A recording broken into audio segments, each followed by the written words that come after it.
Hello and welcome to the Middle Rows first official podcast, actual audio podcast. And I am Zeb of Zeb's Corner, also on YouTube.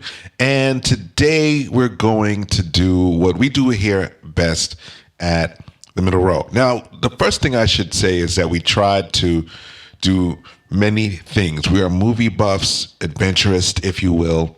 I am an auto engineer and as well as a videographer. And I think we try to combine the best of both worlds. We want to talk about film. We want to talk about places we've been. Jose is a complete buff or nerd when it comes to these ghost hunting things. And I am the skeptic, but we have some things in store for you that I am working on to put out so you guys will get to see one of our first ghost hunting experiences.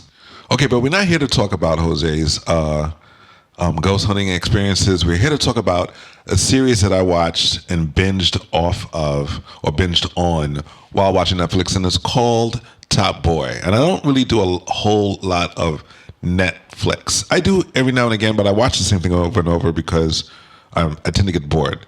But what made me actually get tuned into this particular show, Top Boy, is because of a rapper who I kind of follow and admire her work. And her name is Little Simz, and she's from England, and the show is based in England. And she actually did a little thing on Instagram saying that she was going to be in this show. So I think this was her first acting debut, and I tuned in and I watched the show, and I have to say, I love it.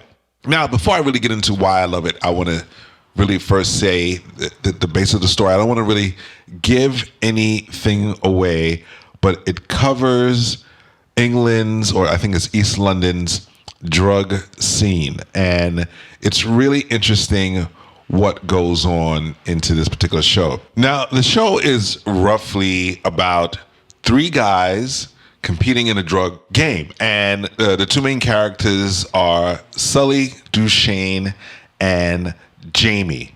I'm not going to give you the rest of what happens, but it's a good tale, because if I give you anything else, if I just tell you what the whole story is, then it's kind of pointless for you to watch it. So watch it and see what I'm saying. But that is not the main thing about the story that to me was the most intriguing. The show was written and I believe directed. Well, the show was written definitely by Rowan Bennett, who is known for a series of other pieces of material that he's put out. He's done a series of films, and one of them I know we all have seen for those here in the States, and it's called Public Enemies, starring Johnny Depp.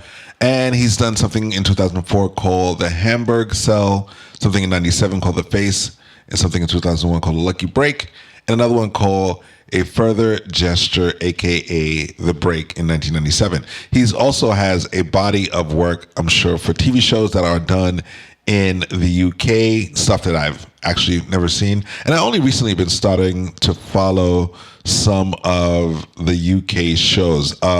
With the new app called BritBox, I'm sure I'll be able to tune into a lot more British television. I was into one particular show called The Utopia, or I think it was just called Utopia. Excellent show. It went off the air after 2 seasons, and I was totally distraught, to say the least. Either way, we're not here to talk about the Utopia or the British shows. We're here to talk about Bennett's The Top Boy. That is a really good show. The reason why I believe it was a good show is mainly because of its coverage of the Caribbean and African diaspora in England. Now, since that's not the whole point of the story, I think even though that's not the point of the story, I think it still was the part that intrigued me about the story in itself. Actual authentic coverage of people within the area and how those people of the area affect what happens in England. Now, I've never been to England, but I do have family over there because my people come from the Caribbean. And I don't really keep in touch with those people who are over there on that side of the world, but we do get a sense of what happens from relatives and who've lived there, who's traveled there and stuff. Now, none of the stuff that they speak on is actually what happens in this story that is on Netflix. But again, there's a huge Caribbean and African influence of what goes on in England. And I would like to say I think there's a huge Jamaican influence of what happens in this place. But we're not going to talk about that. We're not going to really get into that because that is one of the things that drove me to this show, and I wasn't sure what I was going to watch. I sometimes like to wait and see what the story is before reading into it or really seeing the trailer. I didn't watch a trailer. I didn't watch any snippets other than the first scene was shown to me in Instagram starring Little Sims, and this was her first appearance in the actual show. And she isn't Caribbean. She is actually African living in England, which is, again, a common thing, like I said. So I thought it was going to be something covering more of the African diaspora in England and how, what's going on in their life in England. However, because that was not the case, it was a nice collective of just the people from all over the diasporas of the world in England and how they mesh together. Now, I don't think she particularly plays an African, but I guess it's obvious because, hey, in real life, she is African, living and born in England. And the other characters that are there are authentic people in England, born from Caribbean parentage. And what happens next is the story starts off with, actually, I don't remember what the story starts off with. I forget, but that's neither here nor there. I suggest you guys really watch it. Now, it's not your typical, I guess, American shoot 'em up, street movie or hood movie or whatever the case is, or hood series. It's not Power. I think it's even better than Power. I know I probably would be shot for many of those who watched the Starz original Power. I actually was following it, and then I just actually lost sight of what was going on. I think it was a little bit over sensationalized to some degree. And even though I live in America, I live in New York City, one would have thought I would have actually tuned in a little bit more, but I kind of really didn't get caught up into the whole hype of it all. And I should have, 50 Cent was a part of it. I think he was the brainchild of the show, and I never really followed the rest of what was going on in that show. So I would say Top Boy is England's version of Power without the fluff. I think that's one of the things we should really not look forward to is the fluff and the fast life, or the high fashion fast life that takes place like in Power, sorry. And because that's not the case here, you really get a grit of what it's like living in, I guess, the quote unquote ghetto or the inner city life in England and what goes on there. There's a mix of everything. You got your obvious, whites, Europeans, and you got your blacks living there, and you even got your Middle Eastern people living there. And the show covers a whole huge gamut of policies and things and how people think about what goes on in England. And we're unaware of it. And because we're unaware of it, we either have to watch the news to know what goes on, have people over there to see what happens, or to get our news to see what happens in that part of the world, or watch shows like this. And it's not politically correct, even though I think in some areas they may try to slightly be politically correct. But at the end of the day, they, to me, give me a realism of what happens in England. There's a language that they say that we just don't say here, and they say it all the time in almost every line in this movie because it's really, apparently, I guess, how they really speak. So the things that they say are things like fam and bruv. It's a real funny thing that they do.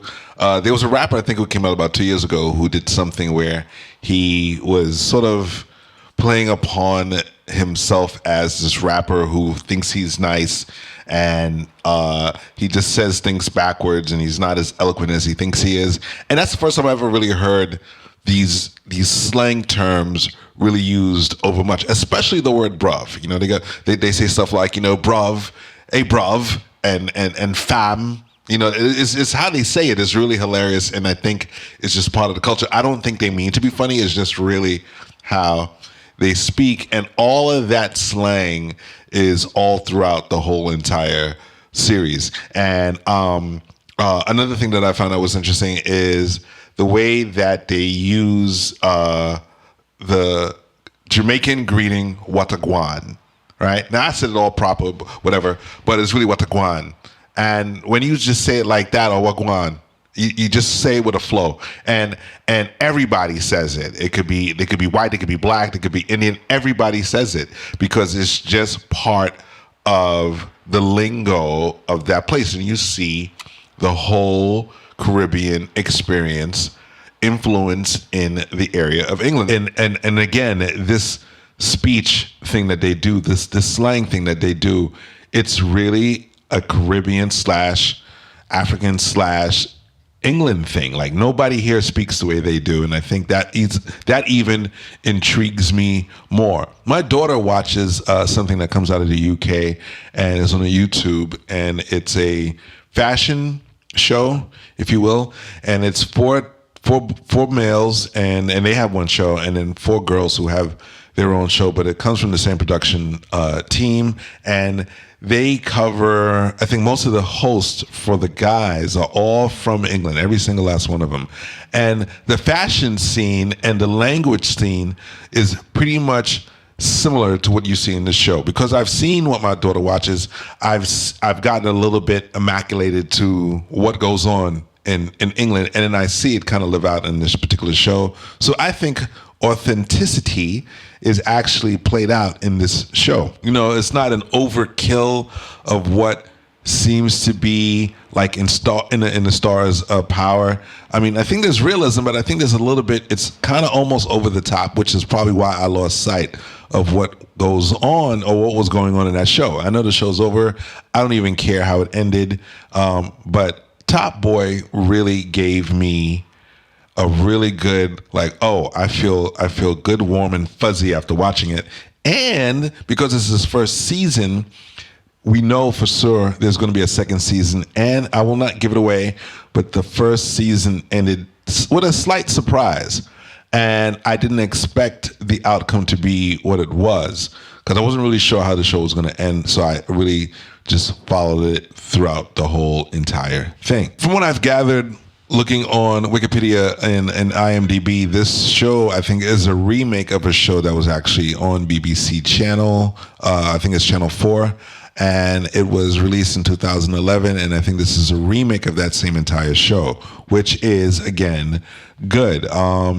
Very well. The actors are great. There's a young man, and I don't know his name, but I will certainly show the picture. And he is a young British, if you will, Denzel Washington. He really pulled me in to the programming. And before I even sound like somebody who's just ranting, I'm going to look him up. And his name is Michael Ward. And apparently I think he was in the 2011 version of... No, I think he was in a show. I think he was according to IMDb, I think he was in the 2011 version of Top Boy, as well as another story called Blue Story, which I don't know what that is. And we won't even really get into that. Either way, his name is Michael Ward, and he plays a character by the name of Jamie, who would be the rival of one of the other gangs of the drug game. And I have to say, for a young man, he's really, really, really riveting. He plays his part to a T. I would like to see him in other things and see how he portrays other characters. But needless to say, young man, love his work, and I hope to follow him from now on. I mean, he's really good, really impressive, really believable in what he was doing. I'm not sure if he's playing a role that he's played a million times. Either way, again, good work. Look out for him. He's somebody I think you should keep your eye on.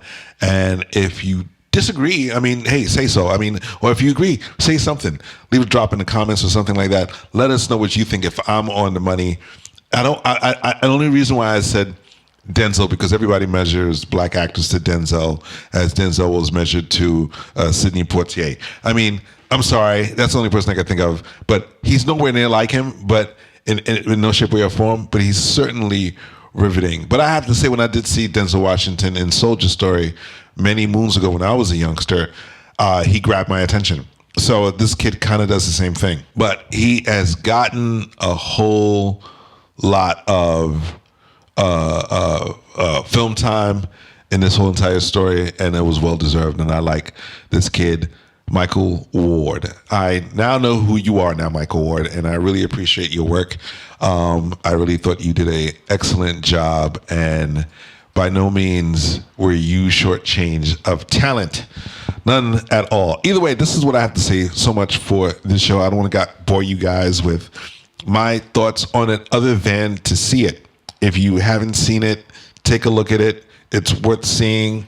Get yourself familiar with the show so when season 2 comes out, you won't be lost. I'm waiting for season 2 to come out. It needed to come out like yesterday because now I have to wait for it to come back, and I hate waiting. But either way, I hope you guys like what I have to say here on The Middle Row. Here in our little podcast thingamajiggy. Jose's going to send you some stuff himself, and maybe one of these days we'll do something together over the net. I am in New York, and Jose is in Washington, D.C., and either way, we're going to give you stuff a little bit more periodically. Check out our YouTube and see the other stuff that we've done. We're starting out, and we intend to be here for a little bit. So bear with us. Stay tuned. Joy. Subscribe. And every now and again, I have that little belly thing to let you guys know we're coming with stuff when we're coming with stuff. And also, if you wish to understand some camera tech work and audio tech work, you can visit me at Zeb's Corner on the YouTubes. That is me as I'm speaking to you. I covered those things, and I'll be doing some more things on that channel as well. Either way, stay tuned and enjoy, and I hope everybody has a blessed day.